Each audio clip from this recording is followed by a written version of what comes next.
घना जंगल, सूखे पत्तों की बदबू और मिट्टी में बिखरे इंसानी दांत। पुलिस जब उस जंगल में पहुंची तो उन्हें एक ऐसा मंजर दिखाई दिया जिसे देखकर अनुभवी अफसरों की भी रूह कांप गई।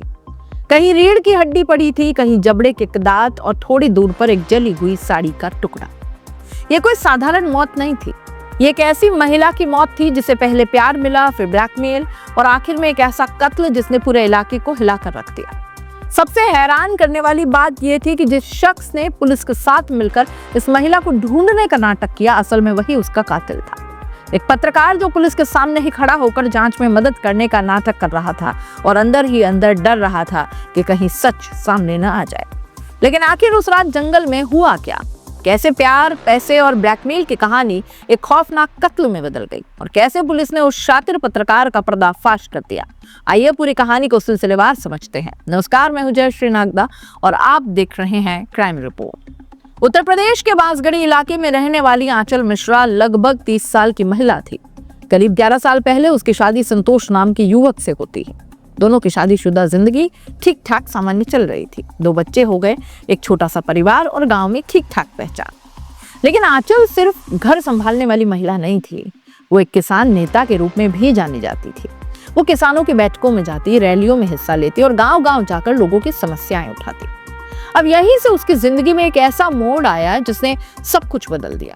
संतोष का एक दोस्त था, सूरज वर्मा। सूरज पेशे से एक छोटा मोटा पत्रकार था, स्थानीय अखबारों और चैनलों के लिए खबरें करता था। शादी के बाद कुछ सालों तक सूरज का आना जाना कम था, लेकिन फिर अचानक वो दोबारा संतोष के घर आने लगा और यहीं उसकी नजर पड़ी आंचल पर। पहली मुलाकात में ही सूरज आंचल से प्रभावित हो गया। धीरे धीरे उसने दोस्ती का दायरा बढ़ाना शुरू किया। वो आंचल को मीटिंग्स में छोड़ने जाने लगा, कभी लेने आ जाता, कभी फोन पर बात करता। धीरे धीरे दोनों के बीच नजदीकियां बढ़ने लगी। करीब 5 महीने पहले सूरज ने आखिरकार अपने दिल की बात आंचल से कह डाली। कहा कि मैं तुमसे प्यार करता हूँ। शायद आंचल भी इस रिश्ते को चाहती थी और यहीं से शुरू हुआ एक गुप्त प्रेम संबंध। अब आंचल के जीवन में 2 पुरुष थे, एक उसका पति और दूसरा उसका पति का दोस्त। दोनों अक्सर बाहर मिलने लगे, कभी शहर में, कभी सुनसान जगहों पर, कभी जंगल के आसपास। लेकिन यह रिश्ता ज्यादा दिनों तक शांत नहीं रह सका। शुरुआत में सूरज आंचल पर खूब पैसा खर्च करता, वो उसके लिए सामान खरीदता, उसे पैसे देता, उसकी जरूरतें पूरी करता। लेकिन अचानक एक दिन सूरज की नौकरी चली गई। अब उसके पास पैसे नहीं थे और यहीं से रिश्ते में दरार शुरू हो गई। आंचल ने सूरज पर दबाव बनाना शुरू कर दिया। वो बार बार पैसे मांगती। जब सूरज मना करता तो वो धमकी देती, अगर पैसे नहीं दिए तो मैं तुम्हें बदनाम कर दूंगी, तुम्हें झूठे केस में फंसा दूंगी। एक बार तो सूरज ने जमीन बेचकर 1 लाख रुपए तक दे दिए, लेकिन उसके बाद भी आंचल की मांगे खत्म नहीं हुई। सूरज अंदर ही अंदर टूटने लगा और धीरे धीरे उसके मन में एक खतरनाक विचार जन्म लेने लगा। सूरज ने तय कर लिया कि इस समस्या का एक ही समाधान है, आंचल को रास्ते से हटाना। 17 फरवरी को उसने आंचल को फोन किया, कहा कि चलो जंगल चलते हैं, पार्टी करेंगे, थोड़ा समय साथ बिताएंगे।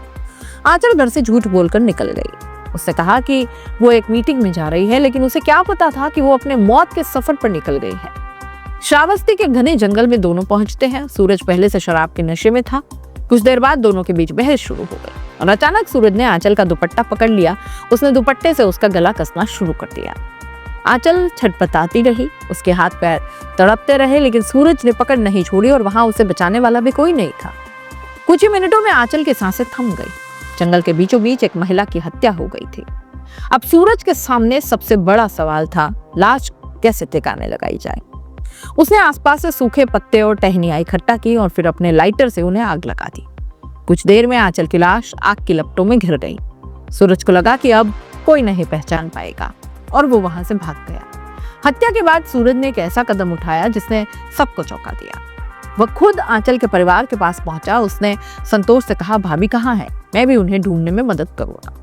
वो पुलिस स्टेशन गया, FIR दर्ज कराने में मदद की, यहाँ तक कि पुलिस पर दबाव भी बनाया। वो हर जगह वही कहता कि अगर पुलिस ने जल्दी आंचल को नहीं ढूंढा तो मैं बड़े अधिकारियों तक जाऊंगा। असल में वो खुद जांच को भटकाने की कोशिश कर रहा था। करीब 2 हफ्ते बाद पुलिस को जंगल में कुछ हड्डियां मिली। वहीं कहीं जबड़े तो कहीं दांत पड़े थे, कहीं रीढ़ की हड्डी पड़ी थी, कहीं जली हुई साड़ी। जंगली जानवरों ने बाकी शरीर तो नोच खाया। पूरा इलाका दहशत में आ गया। पुलिस ने आंचल के फोन की कॉल डिटेल निकाली। आखिरी कॉल बार बार एक ही नंबर पर जा रही थी और वो नंबर था सूरज वर्मा का। अब पुलिस को शक हो गया। जब पुलिस ने उससे सख्ती से पूछताछ की तो वो टूट गया। सूरज रोते हुए बोला, मेरे पास पैसे नहीं थे, वो मुझे ब्लैकमेल करती थी, मैं परेशान हो गया था। उसने सब सच बता दिया, कैसे उसने जंगल में गला घोटा, कैसे लाश जलाई और कैसे पुलिस को बेवकूफ बनाने की कोशिश की। लेकिन आखिरकार उसका परफेक्ट क्राइम नाकाम हो गया। ये कहानी सिर्फ एक हत्या की नहीं, ये कहानी है प्यार, लालच, धोखा और जुनून की, जहां एक रिश्ता पैसों के लालच में बदल गया। एक पत्रकार जो सच दिखाने का दावा करता था, खुद एक खौफनाक अपराधी बन गया और आखिरकार सच जंगल की राख से निकलकर सामने आ ही गया। आप इस पूरे केस को कैसे देख रहे हैं, अपनी राय कमेंट बॉक्स में लिख कीजिए। क्राइम स्टोरी में इसी तरह की कई क्राइम की कहानियां हम लेकर के आते हैं, आपको वो कैसी लगती हैं जरूर बताइएगा। चैनल को भी जरूर लाइक, शेयर और सब्सक्राइब कर दीजिएगा।